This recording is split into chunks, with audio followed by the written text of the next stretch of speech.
ನಮಸ್ತೆ ವೀಕ್ಷಕರೇ. ಗುರುಗಳೇ, ದಿನಾಲೂ ಗಂಡ ಹೆಂಡತಿ ಜಗಳ ಗುರುಗಳೇ. ಒಬ್ರು ಕಂಡ್ರೆ ಒಬ್ರಿಗೆ ಆಗ್ತಾ ಇಲ್ಲ, ಒಬ್ರು ಮುಖ ನೋಡೋಕೆ ಆಗ್ತಾ ಇಲ್ಲ. ಮನೇಲೇ ಇದ್ದೀವಿ, ನನ್ನ ಹೆಂಡತಿ ನನ್ನ ಮಾತೇ ಕೇಳ್ತಾ ಇಲ್ಲ ಗುರುಗಳೇ, ಏನು ಮಾಡಲಿ?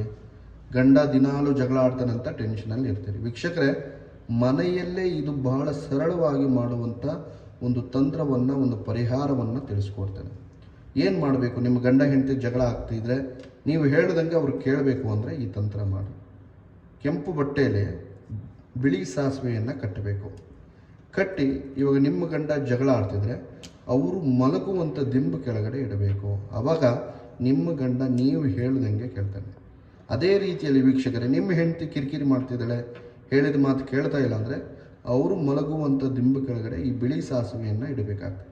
ಇಡೀ ಸಂಪೂರ್ಣವಾಗಿ ನೀವು ಹೇಳ್ದಂಗೆ ಕೇಳ್ತಾರೆ. ನೀವು ಹಾಕಿದ ಗೆರೆ ದಾಟೋದಿಲ್ಲ. ನಿಮ್ಮ ಸಂಸಾರ ಸುಖ ಸಂಸಾರ ಆಗುತ್ತೆ. ಸಂಪೂರ್ಣವಾಗಿ ಒಂದು ಪ್ರೀತಿಯ ಒಂದು ವಿಶ್ವಾಸದಿಂದ ನಿಮ್ಮ ಜೀವನ ಸಾಗುತ್ತೆ. ಮಾಡಿ. ನಮಸ್ಕಾರ.